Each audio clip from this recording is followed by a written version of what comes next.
भरोसा मेरा, तू ही सहारा है मेरा। सब लोग यीशु मसीह भरोसा मेरा, तू ही सहारा है मेरा।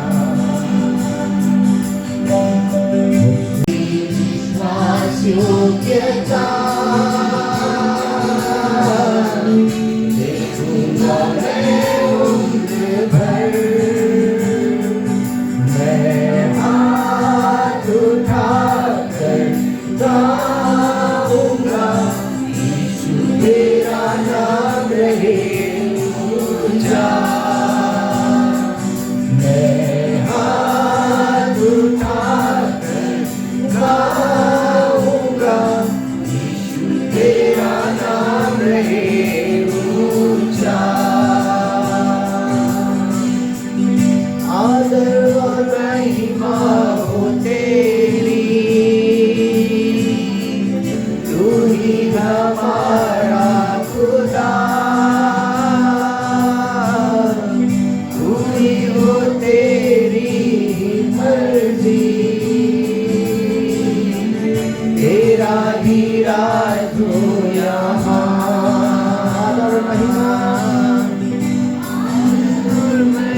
परमेश्वर के सामने धन्यवाद ही हो जाए, क्योंकि बिना धन्यवाद के उसके फाटकों में प्रवेश नहीं कर सकते। महायाजक भी जब परमेश्वर की उपस्थिति में जब जाता था तो बहुत ही धन्यवाद करते हुए भेंट को चढ़ाकर और वाचा का लहू लेके, और तब वो परमेश्वर के सम्मुख जाता था। ये हमारे लिए बहुत बड़ा प्रिविलेज है कि हम जीते परमेश्वर की आराधना कर सकें। अपने मनों को तैयार करें, धन्यवाद करें, अपने मनों में धन्यवाद करें, अपना मुंह खोलकर धन्यवाद करें। हालेलुया, यीशु आपकी स्तुति हो, महिमा हो, बड़ाई हो। हम यहोवा के लिए ऊंचे स्वर से गाएं, अपनी मुक्ति की चट्टान का जय जयकार करें। आओ हम यहोवा के लिए ऊंचे स्वर से गाएं, अपनी मुक्ति की चट्टान का जय जयकार करें। क्योंकि वो हमारा परमेश्वर है। क्योंकि वो हमारा परमेश्वर है, और हम उसकी प्रजा, उसके हाथी भेड़े हैं। क्योंकि वो हमारा परमेश्वर है। यीशु पागलों की शिफा, तेरा लहू, तेरा लहू, तेरा लहू भरता है काबुल शमा। लहू की कीमत जरा, कीमत जरा, मरियम की ममता से इकलौते बेटे का दाम, पाक्यों से पूरी शिफा का पैगाम, कांटों और थोड़ों से पूरी शिफा का पैगाम, कांटों और कोड़ों से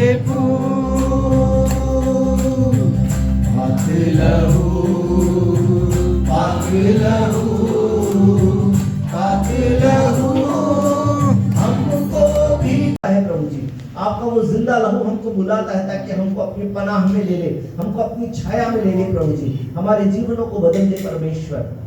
हम आपके उस प्रेम से सरोबार हो जाना चाहते हैं प्रभु जी, हम आपकी उपस्थिति से सरोबार हो जाना चाहते हैं प्रभु जी, आपकी उपस्थिति से हम भीग जाना चाहते हैं। पवित्र आत्मा इस समय इस जगह पर अपना नियंत्रण ले ले प्रभु जी, ताकि ये सिर्फ गाने का समय ना हो प्रभु, बल्कि अपने दिलों को उंडेलने का समय हो प्रभु जी।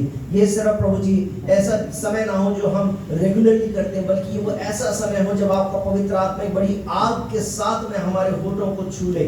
जैसे प्रभु अपने दास के होठों को आपने उस कोयले के साथ में, जलते हुए कोयले से छू लिया था प्रभु जी, अपने जलते हुए कोयले से प्रभु जी हमारे होठों को छू ले, हमारी जुबानों को छू ले, ताकि इसमें से हर एक बुराई दूर हो जाए प्रभु जी। हमारे प्रभु जी दिमागों को छू ले, ताकि इसमें से हर बुराई दूर हो जाए परमेश्वर। हमारे शरीरों को छू ले, ताकि इस शरीर को हम पाप के हथियार होने के लिए नहीं, परंतु प्रभु जी पवित्रता के औजार होने के लिए दे दे परमेश्वर।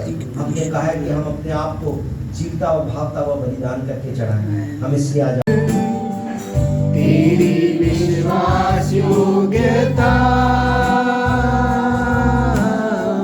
देखूंगा मैं उम्र भर, मैं हाथ उठाकर गाऊंगा, यीशु तेरा नाम रहे ऊंचा। मैं हाथ उठाकर गाऊंगा, यीशु तेरा नाम रहे ऊंचा। आदर और महिमा हो तेरी। कई लोग के बाद में इतनी क्वालिटी नहीं आई, लेकिन उसका कारण ये था उस गेम का कि संसार हमको हर समय न्याय करता रहता है। अगर हम विश्वास के ऊपर एक दूसरे के बारे में न्याय कर सकते हैं, देख सकते हैं, बता सकते हैं कि ये व्यक्ति का जीवन ऐसा, तो सोचिए बाहर वाले तो एक दूसरा फिल्टर लगा के बैठे जो सिर्फ आप में कमियां खोजना चाहते हैं, ताकि वो बोले तुम्हारा यीशु ये सिखाता है ना, तुम चर्च में जाके यही सीखते हो। तो जो आपको नीचे गिराना चाहते हैं, ये बात हमने सीखी थी कि हर समय लोग हमारा न्याय करते हैं, इसलिए हमें अपने आप को पहले से बेहतर बनाना। फिर एक और एक्सरसाइज करी थी ना, कौन सी करी थी?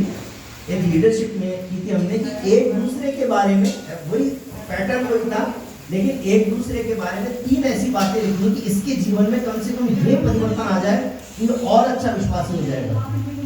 और उसके अंदर कई अच्छे अच्छे सुझाव आए थे कि ये व्यक्ति बाइबल को बहुत अच्छे से पढ़े, ये व्यक्ति प्रार्थना में और आए, ये कॉन्फिडेंस से बोले। कई बातें सामने बताई थी हमने, ये शाम के समय का था।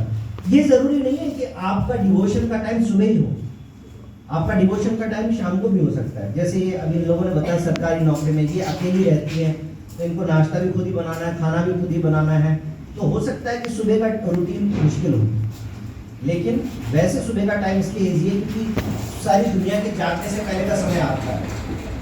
उस समय अगर आप आधा घंटा जल्दी जाग जाएंगे तो कोई आपको डिस्टर्ब नहीं करेगा। सुबह 6 बजे, 7 बजे, 8 बजे तक कोई आपको डिस्टर्ब नहीं करेगा। 8 बजे के बाद में तो दुनिया की कॉल आ सकते हैं, सब कुछ हो सकता है। तो बेटर तो है सुबह का समय, लेकिन ऐसा भी हो सकता है कि रात में 9 बजे के बाद का भी कोई समय हो जिसमें आप अकेले अपना एक पर्सनल डिवोशन का टाइम रखें, क्योंकि शाम आपके लिए फ्री है, लेकिन एक डेडिकेटेड टाइम होना चाहिए। उस डेडिकेटेड टाइम के अंदर परमेश्वर से क्या करें? सबसे पहले प्रार्थना करें। प्रार्थना बहुत जरूरी है। प्रार्थना मतलब है परमेश्वर से दिल खोल के बातें करना। हम लोग प्रार्थना को समझते हैं विनती करना, तो जरूरत की चीज मांगना, नहीं, परमेश्वर के सामने दिल खोलना। आराधना और प्रार्थना बिल्कुल ऐसे चलता है।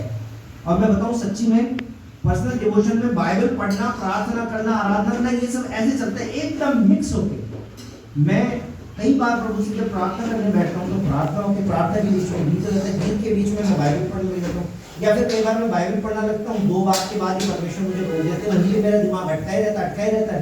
फिर मैं मेडिटेशन में चलाती हूँ। मेडिटेट लिखा है, मेडिटेट का मतलब ये नहीं हम ऐसे करके भूल स्वाहा ऐसे करें। मेडिटेट का मतलब ये है कि जो वचन परमेश्वर का आत्मा आपको एकदम से टच कर रहा है, बात करना शुरू कर दिया है, उसके बारे में थोड़ी देर मनन करना शुरू करें, विचार करना शुरू करें, उस पर चिंतन करना शुरू करें कि इसका अर्थ क्या हो सकता है, ये मेरे जीवन में कैसे लागू हो सकता है। वो सारी बातें जो मैंने आपको बाइबल स्टडी में सिखाई कि वचन को कैसे पढ़ना चाहिए, तो मेडिटेट करना है, ये सारी चीजें। तो दिन की शुरुआत कैसे करें, उसमें इनको कैसे अकोमोडेट करें? एक टाइम डेडिकेट करिए। जैसे अगर आपका स्कूल स्कूल की बात करूँ पहले, तो शाम सुबह 7 बजे का है, तो जनरली ऐसा नहीं हो सकता कि आपकी बस हर दिन ही छूट जाए, है ना। ये तो अभी सोहन भाई बता रहे थे कि अपने रेगुलर रूटीन में उन्होंने बोल दिया कि बस छूट जाती तो छूट नहीं जाती, इसका मतलब ये बच्चे को तैयार करने में लेट कर देते हैं। नहीं तो ऐसा नहीं हो सकता, कभी वंस इन अ व्हाइल छूट जाएगी तो हमारे नॉर्मल रूटीन का पार्ट नहीं बनेगा। आप अगर बड़े हो गए, स्कूल जाते हैं या कॉलेज है सुबह 7 बजे का, तो कितने बजे निकलेंगे घर से? कम से कम 6:30 तो निकल ही जाएंगे, क्योंकि 7 बजे तक तो आपको कॉलेज पहुंचना है, पहला लेक्चर 7 बजे शुरू होगा, सही है ना। या कोचिंग ले रखे आपने, आप IAS की तैयारी कर रहे हैं, RS की तैयारी कर रहे हैं, आप मेडिकल की तैयारी कर रहे हैं, 7 बजे से कोचिंग शुरू होगी, तो पहुंचेंगे या नहीं पहुंचेंगे? डेडिकेट करेंगे ना, चाहे 5 बजे उठना पड़े, चाहे 6 बजे उठना पड़े। ऐसे ही प्रार्थना को वो महत्व देना चाहिए, या इस पर्सनल डिवोशन को महत्व देना चाहिए कि हम पहले समय से उठ जाएं और फिर उस समय का प्रभु के साथ में इस्तेमाल करें। उसमें 5 चीज़ें ज़रूर करें। उठते प्रार्थना करें, बाइबल को पढ़ें, फिर बाद में इनको स्विच भी कर सकते हैं, पहले आराधना भी कर सकते हैं, लेकिन ये 5 चीज़ें होनी चाहिए। आराधना करें, प्रार्थना करें। आराधना से क्या होता है? गीत गाने से क्या होता है?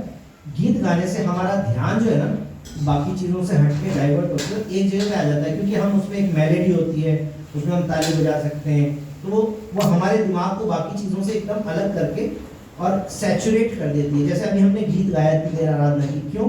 क्योंकि उससे हमारा दिमाग दुनिया की सारी बातों से एकदम अलग होकर सैचुरेट हो गया। अब हम यहाँ की प्रेजेंस में आ गए, इसलिए हम चर्च में भी आराधना करते हैं। जबकि यीशु मसीह के समय में ऐसा नहीं होता था। यीशु मसीह ऐसे नहीं बोलते थे, पतरस यूहन्ना चलो प्रभु आप परमेश्वर की महिमा के 2 गीत गाओ, फिर मैं पहाड़ी उपदेश दूंगा। ऐसा हुआ बाइबल में? ऐसा बाइबल में नहीं होता था पहले। लेकिन आज हम ऐसा करते हैं क्योंकि हमारे पास डिस्ट्रैक्शंस बहुत सारे होते हैं। तो अपने माइंड को एकाग्रचित करने के लिए थोड़ी देर आराधना करें, और फिर वही आराधना प्रार्थना में कन्वर्ट हो जाएगी। फिर उसके बाद में बाइबल पढ़ें, बाइबल पढ़ के मेडिटेट करें। जो विचार परमेश्वर आपके मनों में डाल रहा है, उस विचार के ऊपर थोड़ी देर मनन करें कि मैं इसको अपने जीवन में कैसे लागू कर सकता हूँ।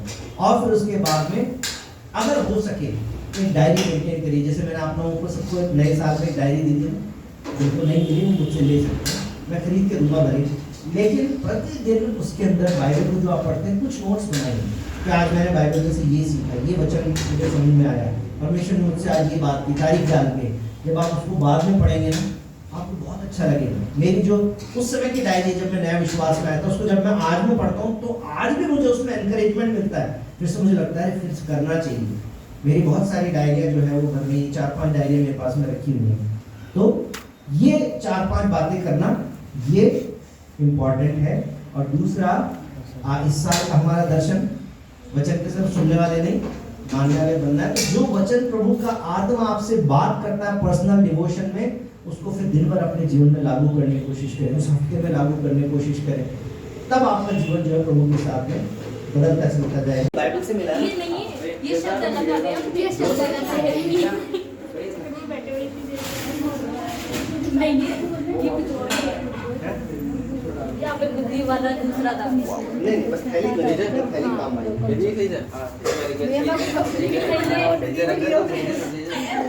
लेकिन ये 2 इतिहास का है। लिखा है दूसरा इतिहास 7 का 14 और 15। आपने सिर्फ 14 बोला था, यस यस, लेकिन 14 और 15 ये 2 वचन हैं। तब मेरी प्रजा के लोग जो मेरे कहलाते हैं दीन होकर प्रार्थना करें और मेरे दर्शन के खोजी होकर अपनी बुरी चाल से फिरें, तो मैं स्वर्ग में से सुनकर उनका पाप क्षमा करूंगा, उनके देश को ज्यों का त्यों कर दूंगा। अब से जो प्रार्थना इस स्थान में की जाएगी उस पर मेरी आंखें खुली और मेरे कान लगे रहेंगे। परंतु क्योंकि आप लोगों ने रेफरेंस काफी हद तक सही बता दिया था, वो एक मिस्टेक थी 1 और 2 की, इसलिए आपको 30% मार्क्स तो मिल जाते हैं उसके। 30 और 30%, यानी कि आपके भी 60 नंबर आ गए। ठीक है। तीसरा ग्रुप जिन्होंने सबसे बाद में बताया, उसमें गलती होगी, उसमें शब्द ही नहीं मिला, जबकि कंप्लीट पहले से हो गया था। आधा गलत हो गया। एक कागज मिसिंग था उसके अंदर। हाँ, मिसिंग था। बुद्धिमान वाला। हाँ, दिल्ली मेरे भी। लेकिन अगर खाली एक वर्ड नहीं मालूम चले तो क्या पूरा वचन आपको मालूम चल गया ना? तो इसलिए आपको ये लगा कि कंप्लीट नहीं हुआ। चलो 25% नंबर मैंने आपको दे दिया। ये लो, क्या बोला था आपने? नीति वचन। 3 का 5। लेकिन ये 3 का 5 से 8 पूरा है। सिर्फ 3 का 5 जो है वो तो ये कहता है कि तू अपनी समझ का सहारा ना लेना, परंतु संपूर्ण मन से यहोवा पर भरोसा रखना। लेकिन 5 से 8 हमको पूरा था बताना था, तो क्योंकि ये नहीं बता पाए इसलिए आपके सिर्फ कितने नंबर कट गए? 10 नंबर। ठीक है, तो 40 नंबर उसमें से मिल गए आपको, और बाकी आपने बना लिया उसके 25 मिल गए। तो टीम कौन सी जीत गई? Team number 3। 3 नंबर टीम जीत गई, क्योंकि उन्होंने रेफरेंस सही बताया, थोड़ा सा मिस कर दिया उसमें से कंटेंट, इसलिए 40 नंबर उसके, और बनाने में सबसे लेट हुए इसलिए 25 नंबर उसके। और वो थोड़ा सा मैं मार्जिन इसलिए दे रहा हूँ क्योंकि इनके पास में एक कागज मिसिंग था, पता नहीं, वैसे तो एक कागज से कोई फर्क नहीं पड़ता। अगर ये वचन आपको मालूम है, जितना आपने बोला ना नीति वचन 3 का 5, उतना तो पहले निकल गया था, तो वो 5 वो तो 6 और 7 और 8 वाला मिसिंग था, इसलिए आपको डरने की जरूरत नहीं, तो तुरंत बोलना चाहिए था हमारा बन गया। एक नंबर से पहले बन गया था हमारा। ये की बात है। एक्सरसाइज का फायदा क्या हुआ है? इस एक्सरसाइज से क्या पता चला? देखो, इस एक्सरसाइज से सबसे पहली बात पता चली कि टीम वर्क है ना। हालांकि मुझे ग्रुप में पता चला कि मनीषा ने ही ज़्यादातर बना दिया था, मनीषा को वचन शायद मालूम था, लेकिन आपको रेफरेंस नहीं मालूम है। ठीक है, तो लेकिन ज़्यादातर लोगों ने मिल के बनाया ना, ज़्यादातर लोगों ने एक टीम वर्क हुआ। आत्मिक जीवन जो है वो व्यक्तिगत तो है लेकिन टीम वर्क भी है, क्योंकि हम जो फेलोशिप करते हैं वो किस लिए? वो टीम वर्क है, जहाँ पर हम एक दूसरे को एनकरेज करते हैं। एक व्यक्ति चाहे वो कितना भी वचन जानता हो, वो जरूरी नहीं है कि वो उस वचन को अपने जीवन में अप्लाई भी कर पा रहा हो, इसलिए हमें एक दूसरे की जरूरत होती है, अकाउंटेबिलिटी होती है एक दूसरे की। आज मुझे वचन सबसे ज़्यादा मालूम हो सकता है आप सब में, लेकिन आपकी नज़रें क्योंकि मेरे ऊपर है, तो ये भी एक मेरे अंदर इंसान का डर जो होता है ना, वो भी है। परमेश्वर तो नहीं देख रहा, मतलब परमेश्वर तो देख रहा है लेकिन मुझे दिख नहीं रहा, इसलिए हम कई बार जो पाप करते हो इसीलिए करते हैं ना, क्योंकि परमेश्वर का भय नहीं है, हमको परमेश्वर दिखता नहीं है, हम सोचते हैं कुछ नहीं होता, परमेश्वर नहीं देख रहा, क्योंकि वो हमारे सामने नहीं है। परंतु इंसान सामने होता तो हमें इंसान का डर भी लगता है, तो एक अकाउंटेबिलिटी रहती है एक दूसरे की तरफ में। इसलिए हम जब इस संसार में जीवन जीते हैं तो हम ध्यान रखते हैं कि हमारी गवाही एक दूसरे के सामने अच्छी बनी है। वैसे भैया ने अभी शुरुआत में बताया नहीं है, अगर आप क्वेश्चन आंसर्स भी रखवाना चाहोगे, मतलब मेरी छोटी सी गवाही रहेगी। गवाही के बाद में मैं बताऊंगी कि जर्नी कैसे स्टार्ट हुई थी और जर्नी के अंदर क्या क्या मेरा स्ट्रगल पीरियड रहा था, फिर उस अकॉर्डिंग कैसे मैंने पढ़ाई को अपने साथ में रखा था। तो उस बीच में अगर आपको मैं जब बताऊं, उस बीच में कोई क्वेश्चन आपके अंदर माइंड में आए तो आप पूछ भी सकते हो, फ्रीली महसूस करना। इंटरेक्टिव टाइप का ही है, मैं भी मतलब सेशन देने के लिए मैं भी खड़ी नहीं हूँ यहाँ पे, क्योंकि मुझे ध्यान है कि मैं भी आप लोगों की तरह ही इस जगह बैठा करती थी और भैया सिखाते थे उस समय, और भैया की गाइडेंस में ही मैं आज यहाँ पे भी खड़ी हूँ और सीखने का अभी भी आज भी सीखने के लिए ट्रेनिंग ली थी मैंने। जब उनको पता लगता था कि मैं नॉन कॉलेज से, तो उनको बिलीव ही नहीं होता था कि ये लड़की कभी कॉलेज ही नहीं गई, क्योंकि मेरी पर्सनैलिटी से वो बोलते थे कि आपने जरूर कोई अच्छी तरीके से मतलब कहीं पे या तो क्लासेस ली है या फिर आपने अच्छी तरीके से बढ़िया कॉलेज में पढ़ाई की होगी। तो एक चीज़ मैं बताऊं कि मैं मिरर वर्क हमेशा रखती थी। मतलब एक होता है कि लड़कियां सजने संवरने में ध्यान देती है ज़्यादा मिरर के सामने कि मैं कैसी लग रही हूँ, लेकिन मैं हमेशा इमेजिन करती थी कि मैं कहीं पे स्पीच दे रही हूँ तो मिरर में ही अपने आप को स्पीच सुनाती रहती थी। शुरू से आदत रही थी मेरी, तो ये इस तरीके से मैंने सीखा था बोलना। और शुरू में मैं झिझकती थी, मेरा मुँह लाल हो जाता था कहीं पे भी। मेरे को बोलने का मौका मास्टर्स के बाद में कभी पहले मिला ही नहीं था, क्योंकि कॉलेज में घर ही रहे, मास्टर्स भी घर से किया नॉन कॉलेज, तो सीधे जाके अगर कहीं बोली हूँ तो वो आरपीएससी का इंटरव्यू था। तो पर वहाँ पे एक चीज़ आप है ना हमेशा ध्यान रखना कि कोई व्यक्ति, अब जैसे हो सकता है आप लोग मुझसे पूछने में झिझक रहे हो कि भैया ने बता दिया कि अधिकारी है, आरएस रैंक में है, तो हो सकता है आपके अंदर ये झिझक हो, लेकिन मैंने शुरू में ये सोचती थी, लेकिन बाद में मैं ये सोचने लग गई कि सामने वाला इंसान है। तो जब मैंने आरपीएससी का इंटरव्यू दिया था तो मंजू मैडम है, जो किशोर कुमार है, जो पोएट है, लेखक है, उनकी वाइफ है मंजू शर्मा, तो काफ़ी अच्छी पर्सनालिटी है वो। और सामने जब उनका चेहरा देख लो ना तो आपकी बोलती वैसे ही बंद हो जाती है, एक अलग ही ऑरा भी दिखता है उनके, और बोलती भी इस तरीके से है कि आप ज़्यादा कुछ बोल नहीं पाओगे, आप उनको देखते ही रहोगे। तो मेरा इंटरव्यू ऐसे पैनल के सामने आया था, तो शुरुआत में मैं भी नहीं बोल पाई थी उनके सामने, और अगल बगल में सारे पीएचडी के प्रोफेसर थे बूढ़े बूढ़े, तो वो सवाल भी ऐसे पूछते थे कि ढंग से मैं कुछ बोल ही नहीं पाऊँ। लेकिन बाद में मैंने अपने आप को कूल डाउन करके शुरुआत के 2 मिनट अपना इंट्रोडक्शन देके यही समझा कि सामने वाला इंसान है, मुझसे बात कर रहा है। तो जैसे अब मैं अभी ये नहीं सोच रही हूँ कि मैंने मुझे यहाँ पे खड़ा किया है तो मुझे सेशन देना है, मैं आप लोगों से बातें कर रही हूँ, मैं ऐसा महसूस कर रही हूँ। तो आप लोग भी अब जैसे एक सवाल मतलब यूथ के हिसाब से मैं पूछ रहा हूँ, क्योंकि मैंने भी उस समय एक स्ट्रगल ऐसा ही किया था। लेकिन जैसे अभी पढ़ रहे हैं, पढ़ते पढ़ते कॉलेज पढ़ लेंगे, पढ़ने के बाद में और कुछ कर लेंगे, लेकिन कई बार ये समझ में नहीं आता कि मुझे गवर्नमेंट सेक्टर में जाना है या प्राइवेट सेक्टर में जाना है। क्योंकि यहाँ पे बैठे हैं जो आपने सारी बातें एक गवर्नमेंट लेवल उस हिसाब से बात करी है, तो प्राइवेट भी काफ़ी लोगों का विचार होगा, तो उसके विषय में क्या कहेंगे? देखो, गवर्नमेंट सेक्टर और कॉर्पोरेट सेक्टर अपने आप में बहुत डिफरेंट पर्सनालिटी है। पर्सनालिटी इसलिए क्योंकि दोनों की इंस्टीट्यूट वर्क करती है। तो गवर्नमेंट इंस्टीट्यूट का एक अलग सिस्टम होता है काम करने का, और कॉर्पोरेट इंस्टीट्यूट का एक अलग सिस्टम होता है। तो इसके लिए सबसे पहले आपको अपने से ही पूछना पड़ेगा कि मेरी पर्सनालिटी सिचुएबल कौन से कंडीशन में सबसे ज़्यादा फेवरेबल रहेगी मेरी पर्सनालिटी। जैसे मुझे शुरू से लगता था कि मैं सरकारी सिस्टम के लिए बनी हूँ, मैं टैकल कर लूँगी, मुझे ऐसा लगता था। मुझे टेबल चेयर वाली जॉब पसंद नहीं थी शुरू से, कि आप टेबल पे बैठे आपने काम किया सारे दिन 9 to 5 का। मुझे मेरी जॉब में वैरायटी चाहिए थी। तो सबसे पहले डिसीजन आपको बनाना होता है। मैंने बताया ना कि आप सिचुएशन चूज़ नहीं कर सकते, लेकिन डील करना आप देख सकते हो। तो करियर चॉइसेस आपको बनानी पड़ेगी। आपको पहले खुद ही सेग्रीगेट करना पड़ेगा गवर्नमेंट सेक्टर कैसा होता है, कॉर्पोरेट सेक्टर कैसा होता है, और मैं किस चीज़ के लिए ज़्यादा बनी हूँ, और मैं जाना कहाँ चाहती हूँ। क्योंकि पहली चीज़ है गोल आपको डिसाइड करना पड़ेगा। गोल अगर कॉर्पोरेट में, तो आप उसके लिए उस अकॉर्डिंग तैयारी करोगे।